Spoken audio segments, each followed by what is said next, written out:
All right, welcome back everybody to another live stream, and you'll notice that a little bit different change of scenery here. I'm actually over at my parents' house, so I'm doing this live stream on the road.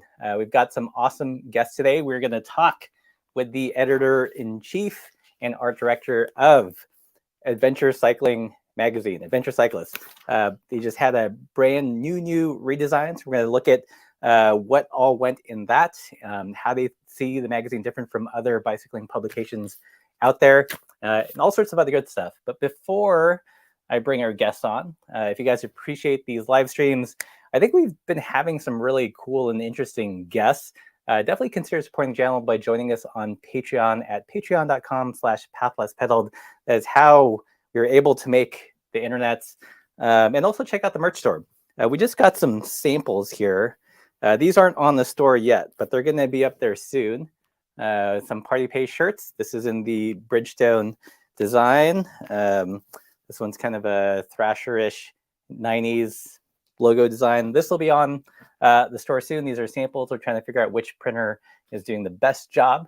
But yeah, check out those links in the description below.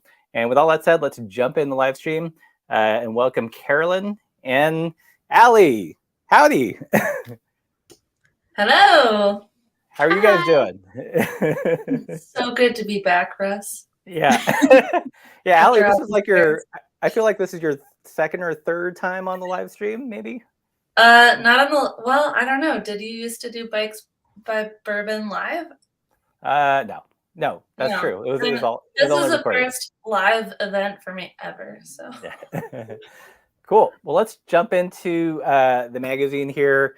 And you guys just had a brand new redesign. But before we look at what it looks like now, I'd be curious to see what it's looked like in the past. So, Carolyne, I believe you've got some older copies. Yeah. Ellie put together a really awesome little clip for us for our social media to celebrate the launch. So this is all her work gathering these from our basement, but this isn't even the very oldest, but oh, wow.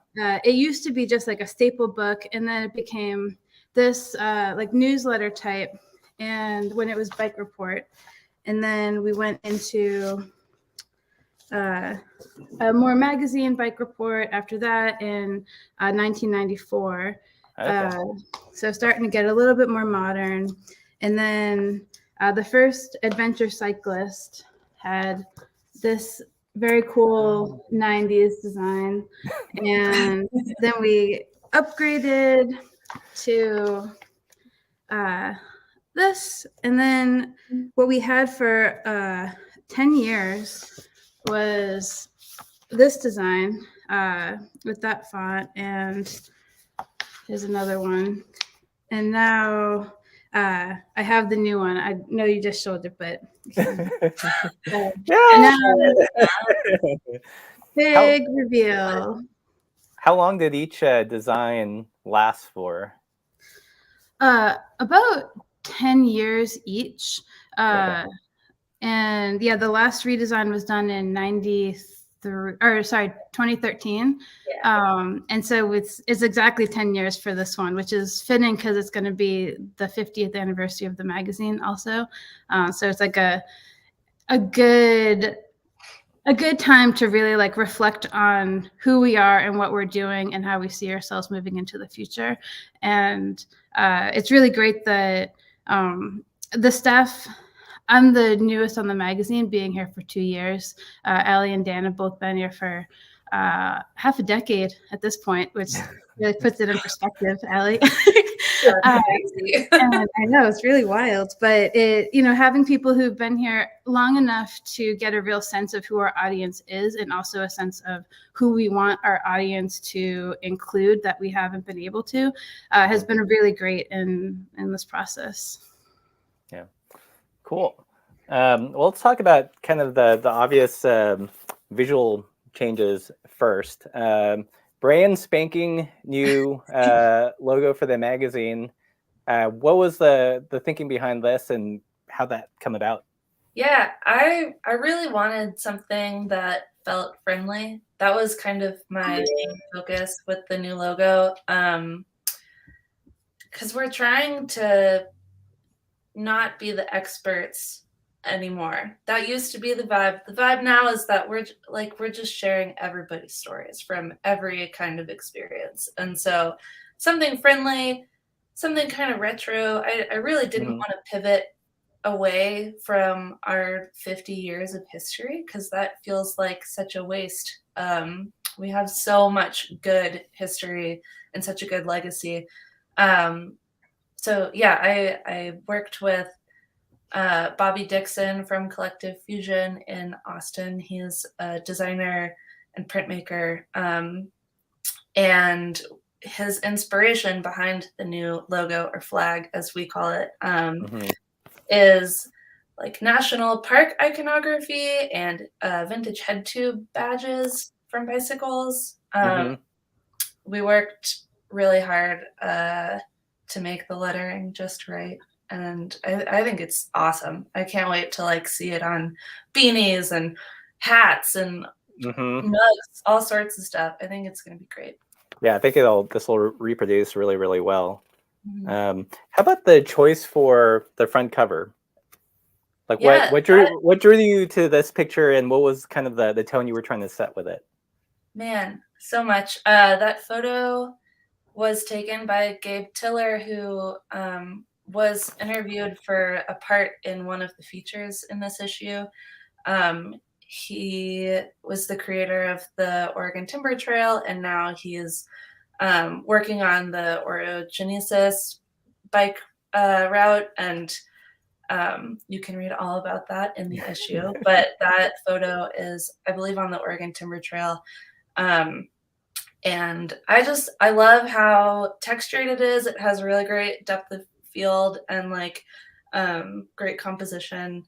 And the writer is just like looking very wistfully. She's dreaming. Right. She's looking at the logo. It's perfect. Yeah, it's a nice like introspective kind of image.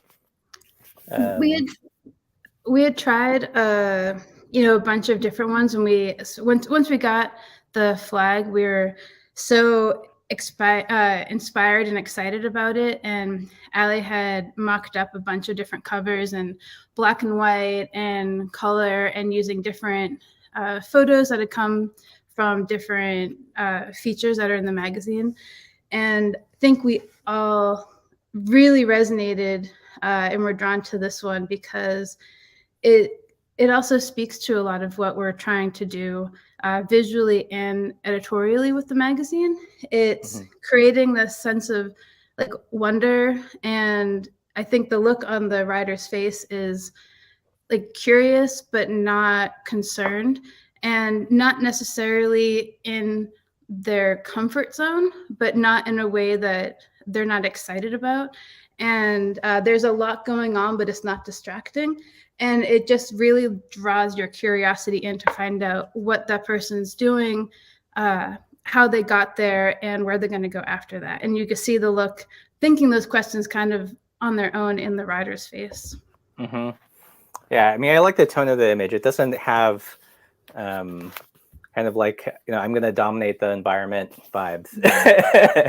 It's kind of like the writer respecting, the space and, the land that they're traveling through. It's kind of cool.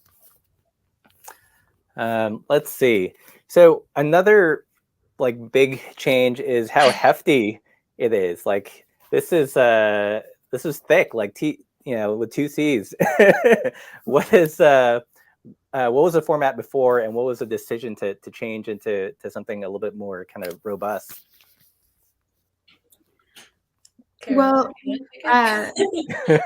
because we're moving to bi-monthly, we didn't want to shortchange our members and cut down on editorial content. So we tried to add as many pages back into the magazine as possible without it being overwhelming, because a lot of magazines right now are on the thicker side are either biannual or quarterly.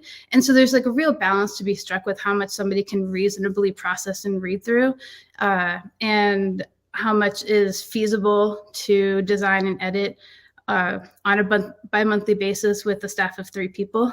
And so this one, it's 76 pages. And we're really excited to be able to finally go perfect bound for the first time in the magazine's history. Yeah. Yeah. And it's like 76 like dense pages. There's like little to no like advertising in here. You know, you get your money's worth. It's all content. Anybody out there who wants to advertise with us, please do. We're very pro advertisers. We love people who want to help support us. And a great thing about our magazine is that our focus is pretty specific. Our audience, being a member-based organization, is very focused, and some people are just getting into it and want to know what gear to buy. Some people have been doing it for a while and want to know what to buy to upgrade. Others are looking for tours to sign up for or where to go next. So there's a lot of ways they're approaching it, but they're all focused on the one thing. That said, we are not reliant on advertisers. We don't need to focus our content on what advertisers want or don't want. And we don't really, I don't want to say we don't need our advertisers, but it's a much more symbiotic relationship where we love helping the businesses that support us. And we love helping our members know about the brands because we believe in all of them and they all believe in us. Right. Cool. What else? Really basic question, because some people are probably not going to know this, but how do people get the magazines? Is this on the newsstand, or is it for members only, or can someone just buy it direct, like the issue alone? What's the process of acquiring said magazine? You cannot buy it on the newsstand.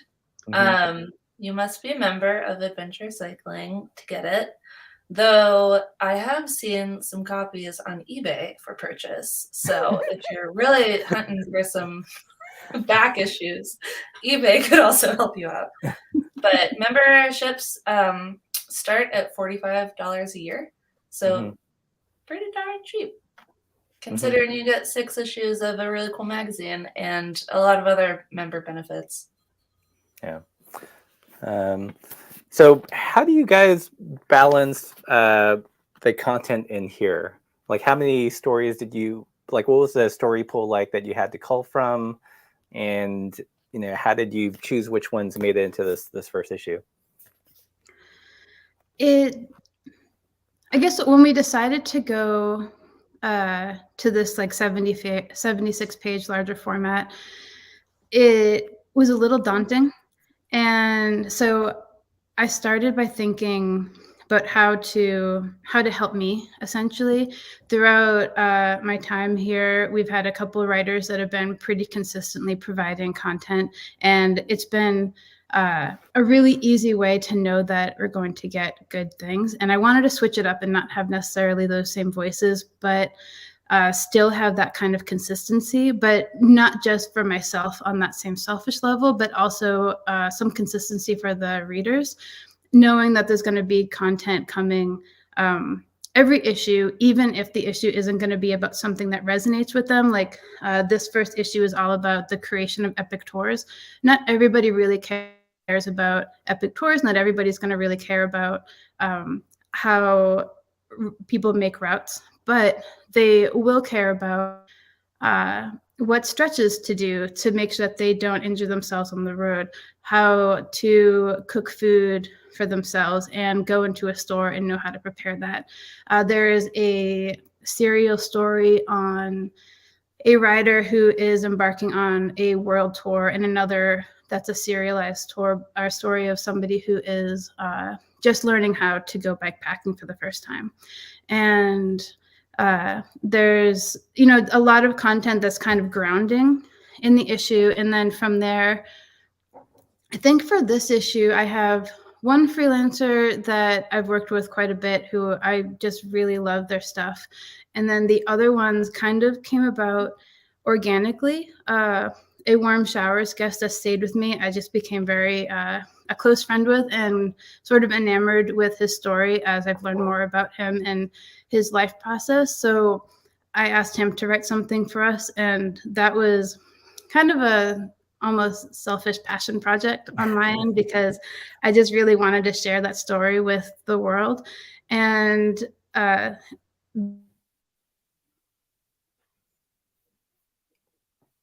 issue, because every year we have like some kind of themes that carry along, and I like to play with them a little bit. And so I knew that I wanted to do something with epic routes, and was going to just cover the Origenesis, but then that kind of blossomed into this much larger story. And from there, it was kind of a mixture of, I think, a couple of slush piles, but mainly just thinking about like what would be in a magazine that I would want to read about epic tours, and then going out and finding those stories to fill that. Yeah, cool. Allie, from the art director perspective, what did you shake up in the new redesign? Everything. Everything. Yeah, I mean, it had been 10 years since we had changed templates, and so that's everything from like body copy to font size to column width to colors, textures, like literally everything. It was a huge project, but honestly, like, I knew that I wanted to kind of nod to Adventure Cycling's bread and butter, which is our routes and maps and our cartography. And I looked all over the place for inspiration that really spoke to me, and didn't like really click until I was digging around in the basement and found some like old maps from like the 70s, 80s, 90s. Like, they're really dusty and old and beautiful. And it just kind of clicked. And I started going through these maps and studying them a lot, spending a lot of time with them. And I just kind of handpicked elements that I liked from them. And I mean, yeah, that's like inspiration for the typefaces I chose, and the colors and line quality and boxes and tables. Like, everything kind of came from those maps, with just like a modernized twist. So yeah, everything. Was it scary or thrilling to have like carte blanche? Yes. I started dreaming about this and meditating on it a little over a year ago. And yeah, it took a lot of meditating on before I could actually like start putting ideas on paper, because this is a really important publication to me, and I know it's really important to our readers. And so I just like wanted to do it justice. So it took, yeah, a lot of just thinking about, and even before I could start on the design stuff, we had to peel back the editorial, like what we needed. We had to like define an editorial mission statement, and like what kind of content do we want, because that determines what it looks like. Like, who do we want to be reading this? And yeah. It was a big project, but it was a lot of fun. And now that it's done and printed and I can't change anything anymore, I'm so happy. I love it. I'm absolutely obsessed with this issue. It's awesome. Nice. So here's a question that some people might have. If like, how do you guys handle story submissions? Do you do a call for, like an RFP, or is there like a submissions at Adventure Cycling? If someone wants to potentially get a story in here, what's the best way for that process to happen? We do have a submittable page. Okay. Another shout out to a local company, sort of. We have a submittable page. It's adventurecycling.org/submit, and that has all the information on what we are looking for, how to submit, what our general pay scale is. Sometimes I reach out to people directly if I know that they have a story to tell, or if I think that they're the right person to tell a story. I try to really keep in mind the the ownership of certain stories. And a lot of times, I shouldn't say a lot of times, but sometimes we'll get a pitch from somebody and the idea is great, but they're just not the right person to tell it based on their history, identity, things like that. And so it'll be a longer conversation about how they want to bring those voices in. And sometimes they're interested in bringing certain voices to the table. And sometimes it's just not the direction that they want to take the story. And so then I, reconsider the pitch and how else we could rework it. But a good place to start is submittable.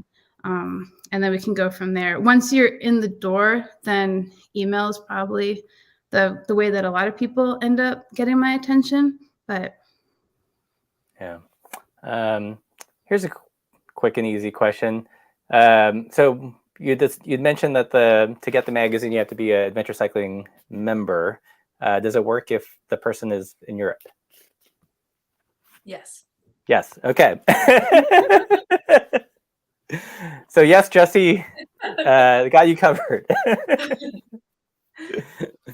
How many issues are you guys planning for already? Is the next one already mostly done, or is that the work in progress? Like, are you 1 issue out, 2 issues out? Kind of all of the above. I'm trying to bring up my editorial calendar. I have the next 2 issues, May, June, July, August, full. And then the last 2 issues of the year are either full or almost full. There's some stories that the writers haven't completed a contract, or we're still working out whether or not it's a feasible story to do. And I'm working on the editorial calendar for next year, and I already have some issues that are getting put together with some submissions that came through and starting to visualize what that will look like. There's a little bit more flexibility with the 9 issues with pacing. Every issue, a story falls out. And so I could have some that are kind of on the back burner and put them in, and there are 9 issues to figure out where things go. Now it's a lot more concrete and just not as much room for features. So the space that I had very optimistically set aside for features filled up very quickly. Yeah. So Jesse, our friend Jesse from Europe has another question. Are any of the back issues available as e-publications? Yeah, I believe if you are a member, you have access to every issue back to, I believe, 2011 is 2011. We upload PDFs to the website. Nothing before that though. You have to come into the office to read our copies. to check out the old school bike reports. That's a in-person thing. And you have to wear white gloves. Yep. Let's see. What recurring features are going to be in here? I saw that Meg Fisher had a piece on kind of being stretches and stuff. Is that going to be something we're going to see in future issues? And there's the recipe piece. What are kind of the small mini standalones that are going to be in every issue? Oh, you froze. Sorry, you froze for a moment. But I think that you're asking what the recurring columns are going to be. Yeah. We have 6. There's focus on a singular location where you can do either day trips or like 3-day weekend trips for short vacations. Mechanical Advantage, which will be roadside or trailside bicycle maintenance and preventative care for both beginner and pretty advanced mechanical stuff. Camp Kitchen, which is going to be recipes made with all food you can buy at local grocers or gas stations. Saddle Up, which is Tanika Duhaney's story of going from being a person who does a day trip to ultimately going on a week or longer kind of like semi-epic bike tour. Traveling Earnestly is Holly Ernest's story of getting back on the saddle, so to speak, after her world tour getting derailed from COVID, and restarting that and traveling around the world by bike. And the last is Good Fit, which would be Meg Fisher's column on bike, getting fit on your bike and making sure that you don't have any injuries and are basically taking care of your body. Right. Cool. So this is a fun comment here. So Don saw me holding this up. It reminds him of Surfer's Journal. What were there publications that you guys took inspiration from? Oh, yes. The Missoula Public Library has like a really excellent collection of current issues of all sorts of different kinds of magazines. And yeah, when I was in like the deep brainstorming period of this redesign, I was going to the library like every week just to look through. I mean, everything from big magazines like GQ and Vogue and Fast Company to smaller magazines. Yeah, all over the place. And I was really trying to not be super close to any of who we consider our competitors. Publications like Bikepacking Journal and Bicycling, well, kind of a competitor, not really, but kind of. Things like that. So yeah, just all over. But really, like, everything came from those maps that I found in the basement. Yeah. Do you have like a big mood board or Pinterest page with all your inspirations? Yeah. If I could share it, I would. But yeah, throughout the process, I would take scans of all of the maps and then take pieces of those maps and put them up on a board and then translate them into like a design element, and I have all of that in like a big board. Yeah, it's fun. Nice. So you got Francine Seiko here is looking forward to the new issue and format. She's a member since it was Bike Report. Sweet. Nice. So that's what, at least mid 90s was a Bike Report, or was that earlier? They changed to. They changed to Adventure Cyclist in the 94. Yeah, so into the 90s. Yeah. And a lot of our members have been with us from the start. I get letters from people and handwritten and email letters very frequently. I got birthday cards last year, which is very sweet.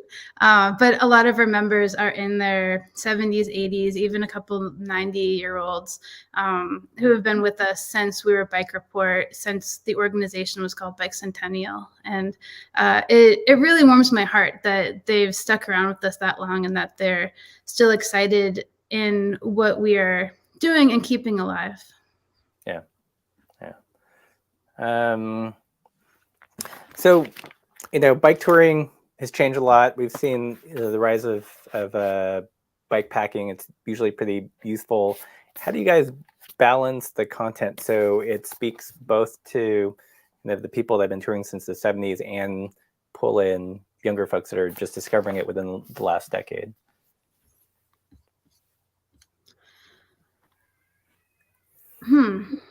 Not all at once. It's a hard question. I mean, it's like the perennial question, right? I'll say that like we have defined a priority of covering both, covering all, not just being road, not just being dirt. We get a lot of feedback from members saying like, please don't stop covering road touring because that's like what I really love and we love it too. So we're going to cover it all. And I don't think, yes, a lot of our members have been with us for a while. A lot of our members have been with us for a while and haven't been on a bike tour ever. I've gotten letters from that. I've been a member for 25 years and I've never gone on a bike tour. Please don't kick me out of your organization, as if we would do such a thing. A lot of people who haven't been on tour in a long time and are feeling a little bit overwhelmed with all the selections and the changes in bikes and gears and the styles of riding. We have people who are newer who are older but are, retired, suddenly finally have some free time to do this thing that they've been wanting to do for so long. We have younger people that have been doing it since they were kids with their parents and are now more experienced than most people, but are only 20, or people who are 23 and need a change of life and are trying something new. So it really is a not one specific kind of demographic of adventure cyclists, small AC. And I think that really comes out in the excitement that we try to bring and the passion, and that, to Allie's earlier point, we're not trying. We are all people who've been doing this for a long time, and so we are the trusted friend. We're the people that you can trust when we give you reviews of products that we believe in what we're saying, and we've really put products to the test.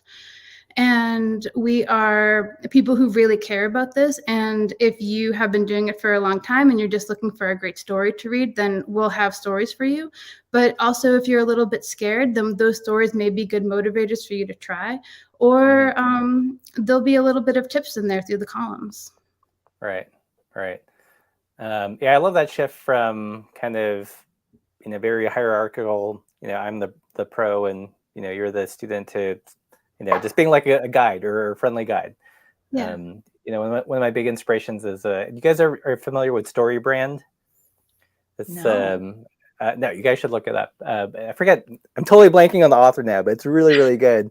And he talks about how, when you work with your customer, you have to make them the hero of the story, right? You're not the hero. You're like, the Yoda that's guiding Luke, but ultimately they have to be the hero. They have to, feel like empowered.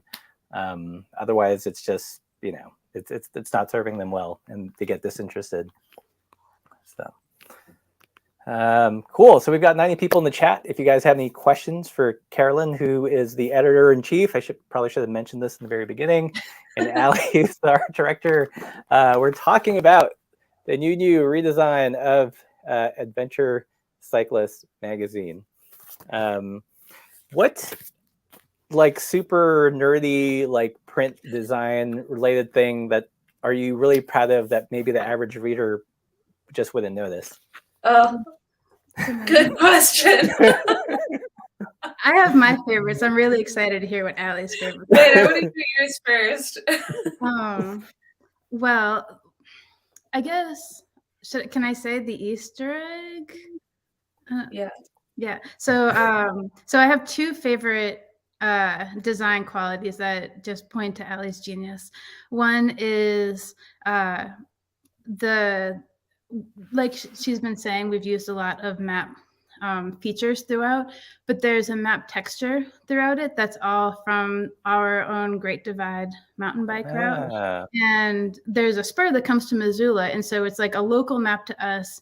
It's one of our iconic epic routes, and it's also a blast to ride. So I love that feature is in there. And then the other is such a small and cool detail that is nerdy, to your point, but on the spine, you can see it. That's my name. Here, there. let me embiggen you. How do I do that? Okay.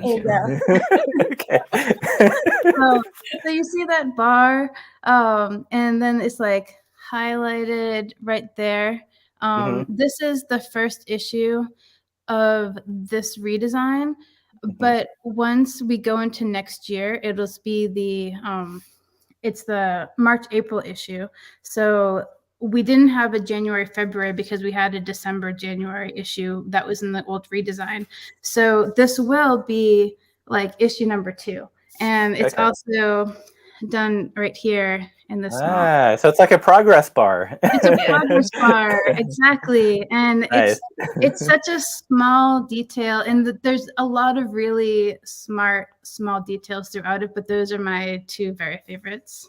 I love those things. They're just like, like when you play video games and there's just like some random thing like a game designer put in. Yeah. It's like, There's another Easter egg that I'm not going to say. You'll figure it out when you have the whole volume together sitting on a shelf. You will see it Nice. in the future. But let's see what else. Those were good.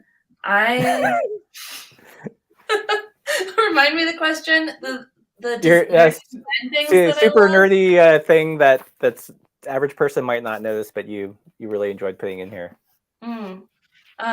Well, you're gonna notice this, but if you open up to the road test, which is like kind of in the back ish area, they're sideways now. Oh yeah. Like so everything goes like do that on the internet. Like digital platforms can't do that. That's a print thing. And I love that. I think it's like our whole design statement was that like we're a map. The magazine is a map that's like helping guide you for any adventure. It's giving you the information, but it's also encouraging you to like be creative with problem solving and wander off the path. And I feel like that's like just one little small way, like you're reading it and it's sideways and you're like, oh, now I have to turn it. Like, that's pretty cool. Nice. But we also have a couple like sections that are meant to be cut out and taken with you. Like the camp kitchen has a recipe card. And eventually you'll be able to have a book of recipes if you cut them all out of every magazine. Nice. A really nerdy thing, I guess, is that a big reason why I chose the body copy font of the magazine is because it was Hans Teensma's favorite font, the first art director of Outside Magazine. And it's like, it's awesome. It's a great font. It's really easy to read. Yeah, I love that. Nice. Cool.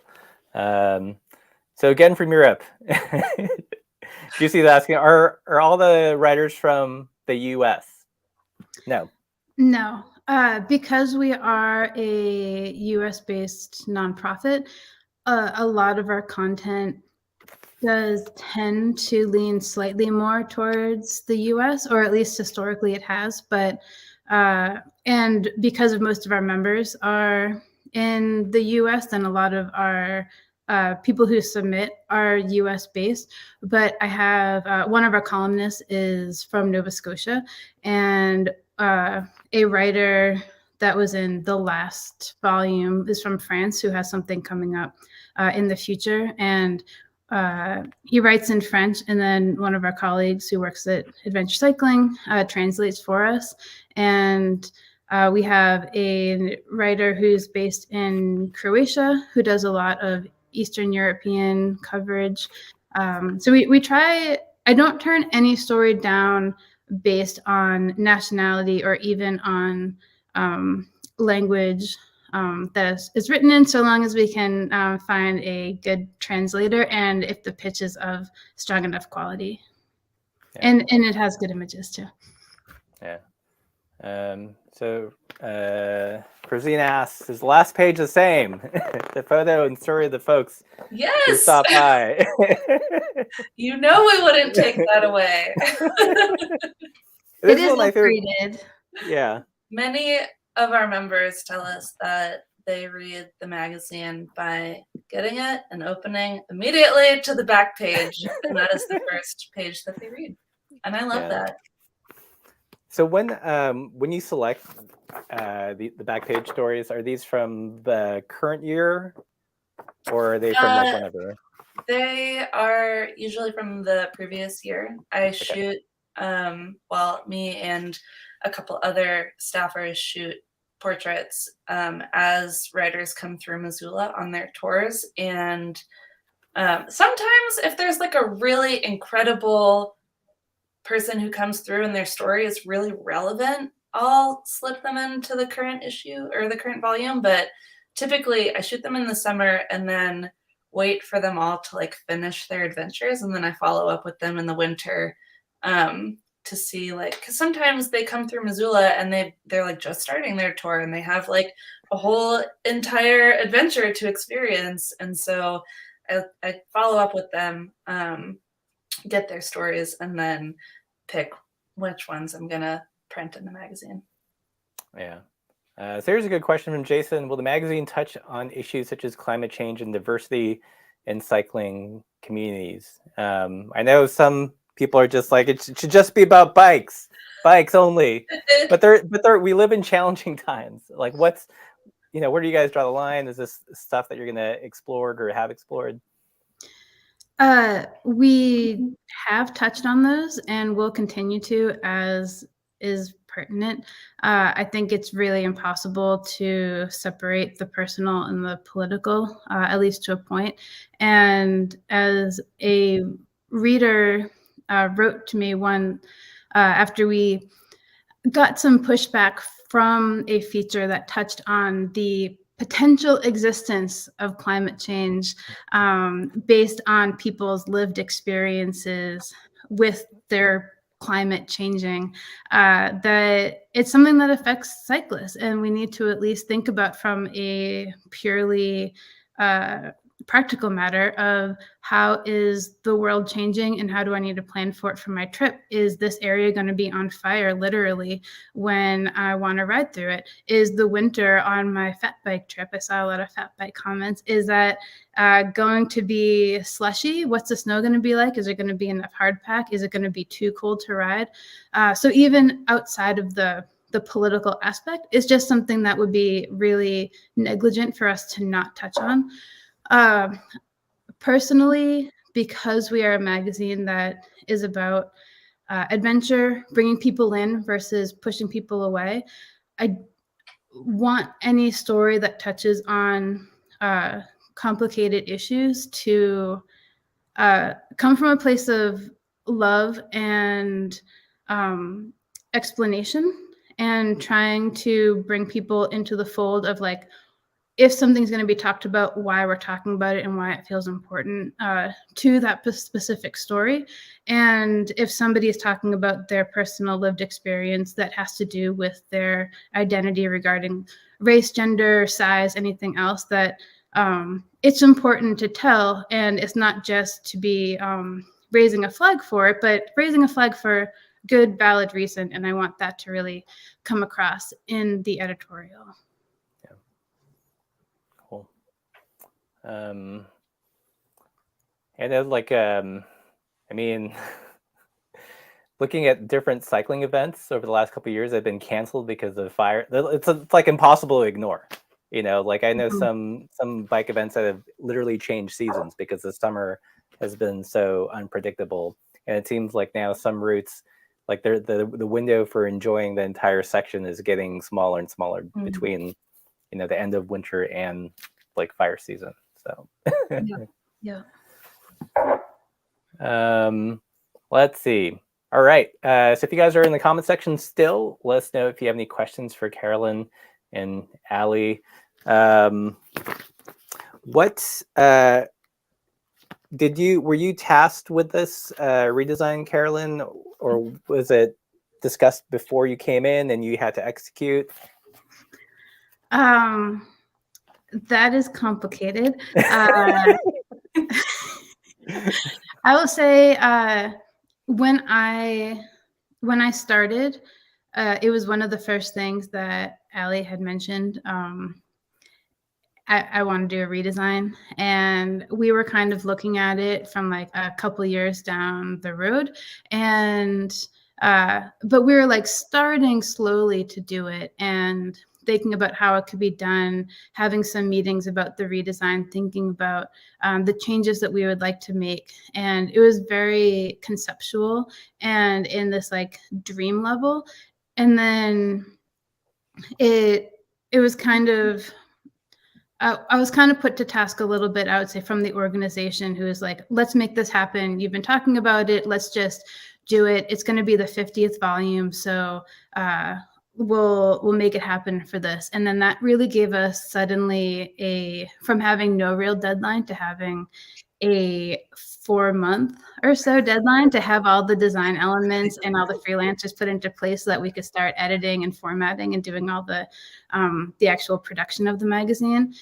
And while having it put on us was very stressful, it also was probably the best thing to happen to us to make it happen. And some of the best ideas come under a little bit of pressure. So I don't know if we would have ended up making the same magazine if we did not have that tight timeline to just use all of our brain resources at max capacity and get it done. Yeah, sometimes when you have too much like time or runway, you tend to self-sabotage. But when it's got to be done, it's just like, all right, all engines on go. Here's Don here. So impressed with how you handled the letter from an angry reader who didn't like the story of the beautiful writer he featured. Keep featuring diverse members of our communities. Sometimes the internet's nice. Sometimes. Lovely.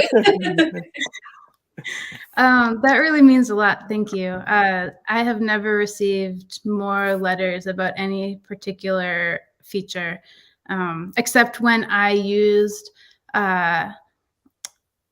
equinox when I meant solstice. That was probably the second most angry letters that I've ever received. But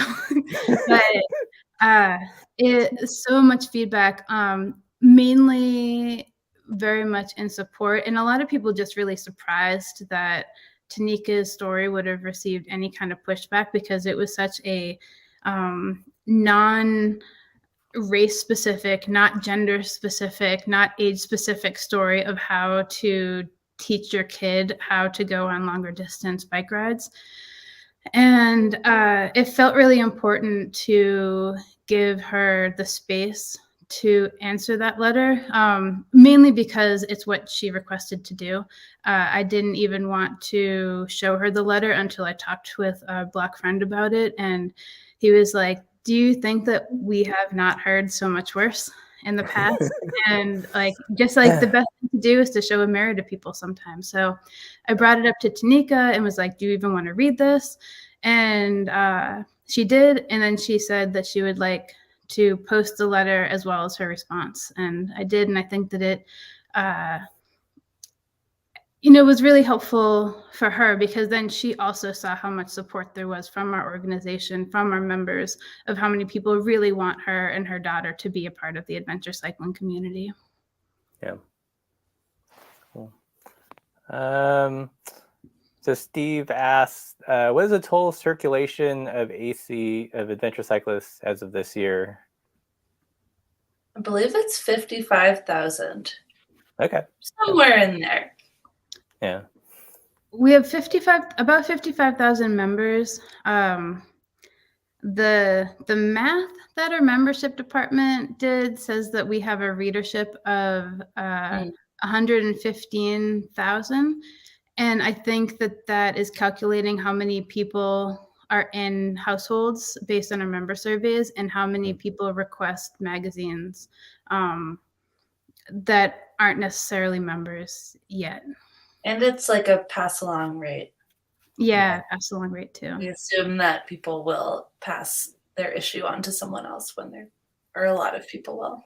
I definitely see them in Adventure Cyclist magazines in some of the random places in the middle of nowhere. So I think the pass along rate is real. Yeah, totally. Let's see. I think we should show Jason the issue that you did do a bunch of watercolor painting for. Oh yeah, there was one, Jason, where I had. Yeah. I think that was like 2018. Yeah. So JP Fasano asked, is the magazine available to members? So you guys mentioned is it immediately after get published? You put up the PDF as well that members can access, or is there like a time period? There's like a couple weeks. I get really grumpy when I see an article from a publication circulating online like weeks before the print copy lands.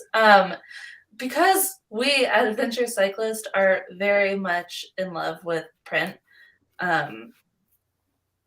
you get the print magazine, you get to read it first. And then a couple weeks later, it's like maybe 9 days later, we publish it. But it'll be published on the first of the issue month, and usually they land in mailboxes like a week or two before that. All right.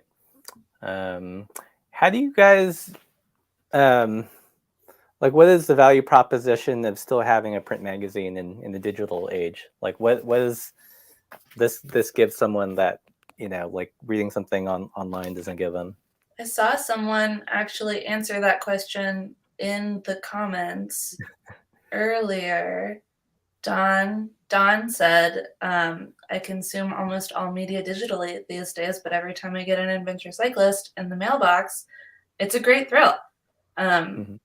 Yeah, we're like totally consumed by digital media, and I mean, we're looking at screens all day, every day, and having something tangible that is not electronic, that you can bring anywhere and not be distracted by emails or texts or whatever popping up, and being able to make road tests sideways. There you go. Great.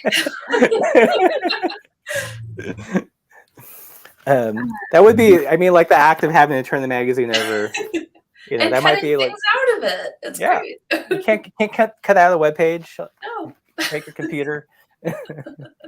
I think there's also something to be said for, and because it's a fairly text-heavy magazine, there's a lot of images, but there's, you know, some like deep stories also. And when you're reading something, when I'm reading something online, if something is like really dense, heavy, hits personally, hard to digest, it might take me a few times to read it, and a tab can easily get lost or get closed, and then you forget about it. And I like that any magazine that I read, including mine, I can read something and then there could be a line that strikes me unexpectedly, and I can just sit and think with that and go for a walk and then come back and I have my page saved.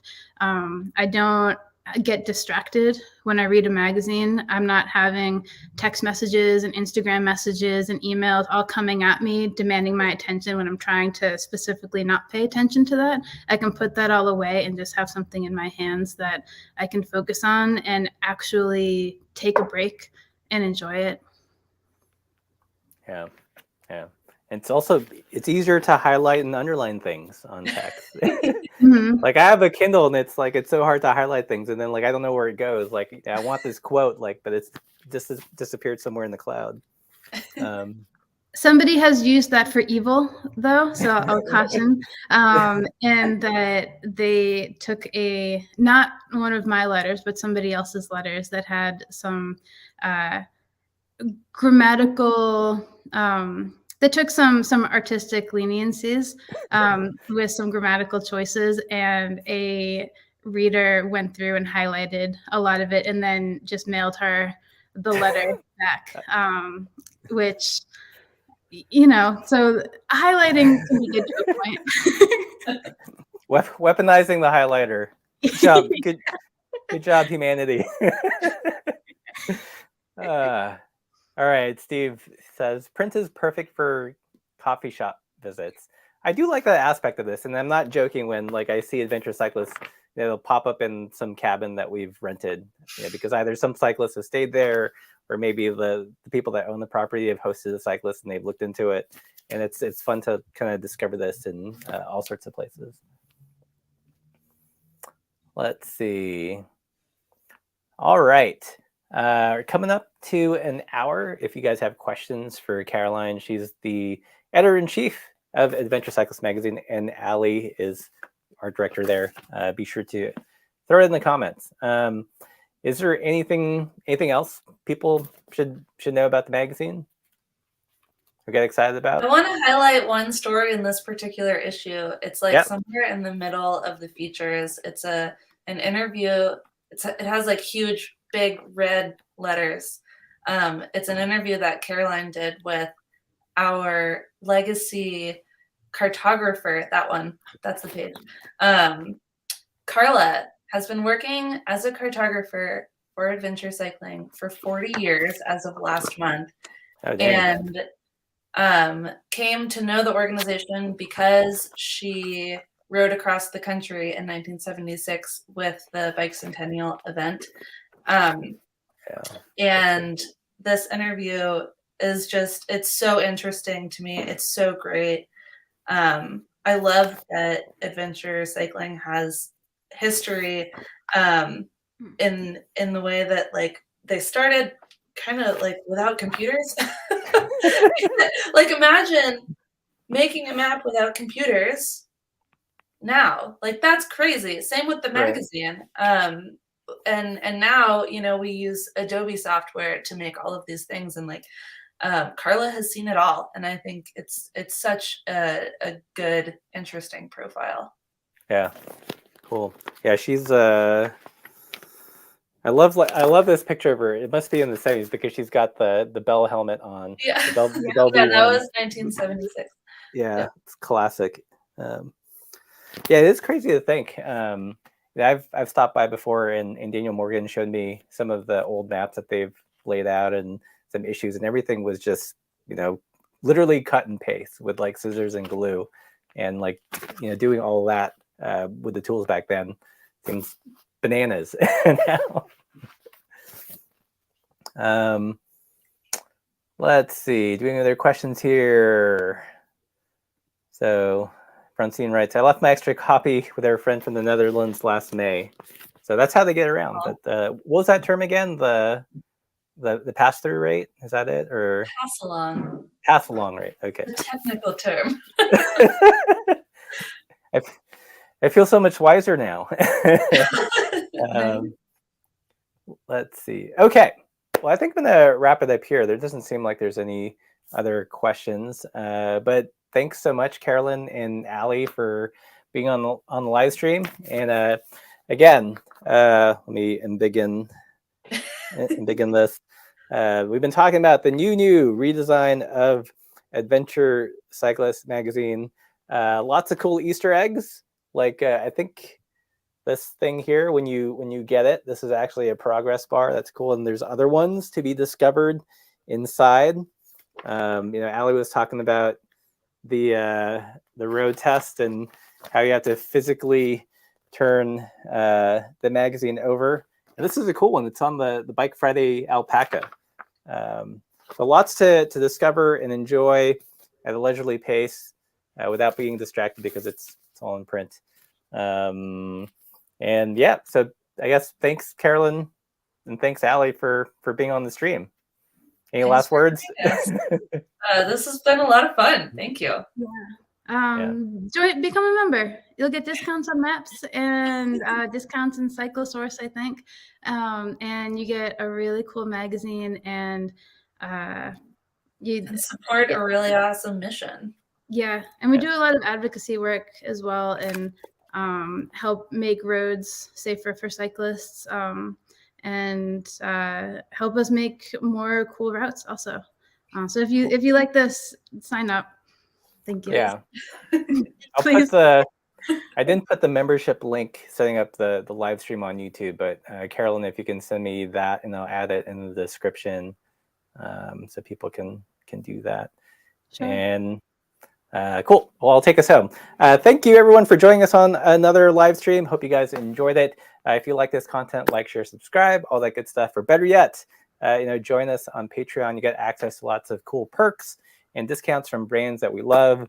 Lots of behind the scenes information about where we've ridden and future projects. I know we're working on a new cap design, and we've already kind of shared some of the print patterns that we're looking at with our Patreon members. So if you dig the channel, consider supporting it via Patreon. And as always, everybody, keep the supple side down.